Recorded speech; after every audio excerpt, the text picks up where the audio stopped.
Bookworms, welcome back to my channel and to another review. Today we are back again with another Sophie Hannah, Agatha Christie-esque book, The Mystery of the Three Quarters.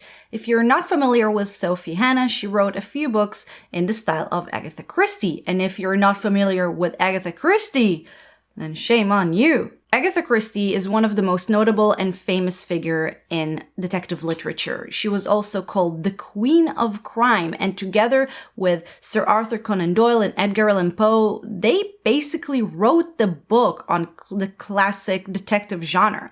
And one of her most famous and recurring detective character is Monsieur Hercule Poirot, the outrageous and pompous Belgian detective who is also the star of all of Sophie Hannah's Agatha Christie books. It all starts in a calm February day. Well, actually, it happens in the course of a few days. But anyway, Poirot is surprised by 4 different people, each one of them demanding to know why did Poirot send them a letter accusing each one of them in the murder of one Barnabas Pandy.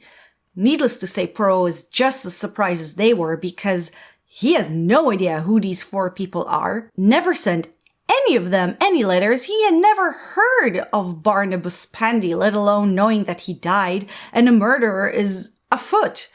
But this does pique his interest, so he sets out to find out who was Barnabas Pandy, was he murdered, by whom, who wrote these letters, and why?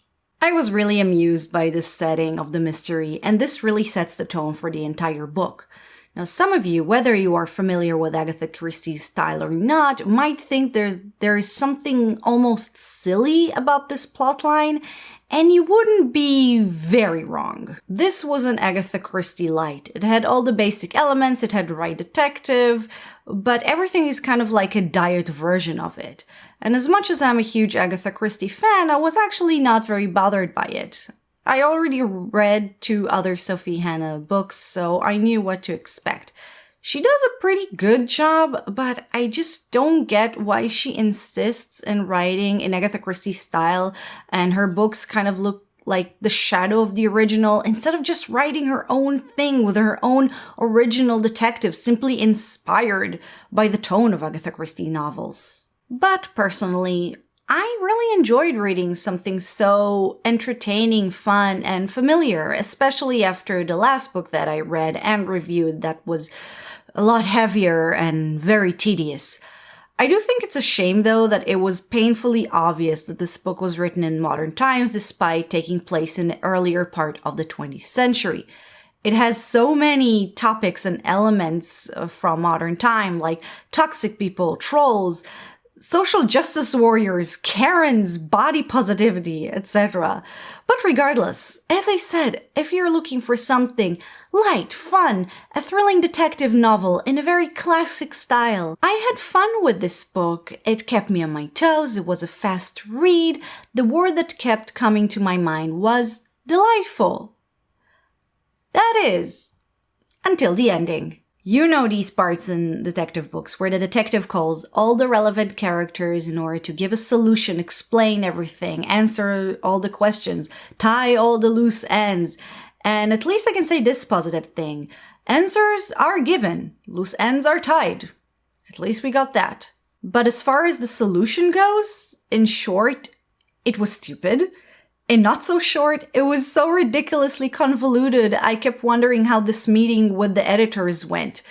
To be honest, I had this idea toward the middle ending of the book that I should lower my expectations because I will probably won't get any amazing solution.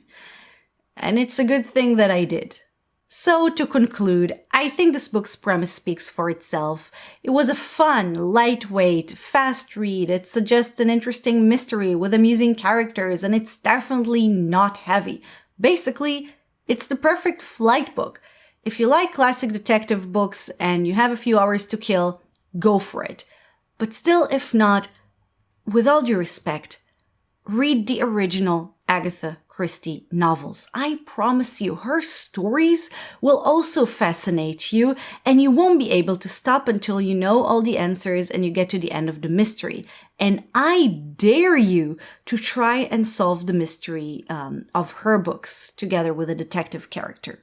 I wouldn't usually compare two authors, but Sophie Hannah started, so I still rule in favor of the original, which is simply better. But I'm still glad I read The Mystery of the Three Quarters. It was definitely something light and fun to pass the time between two heavier books. And those were my thoughts on The Mystery of the Three Quarters. Guys, have you read that? Have you read other Sophie Hannah's Poirot books? And have you read the originals? Are you like me thinking that nothing can compare to the original Agatha Christie? Or you think that Sophie Hannah's books actually do a lot of justice to these classics? Also, if you read other books by Sophie Hannah, she wrote more than just Poirot books. Are they any good? Are they also detective thrillers? I've never read any of them. I wonder if they worth the time.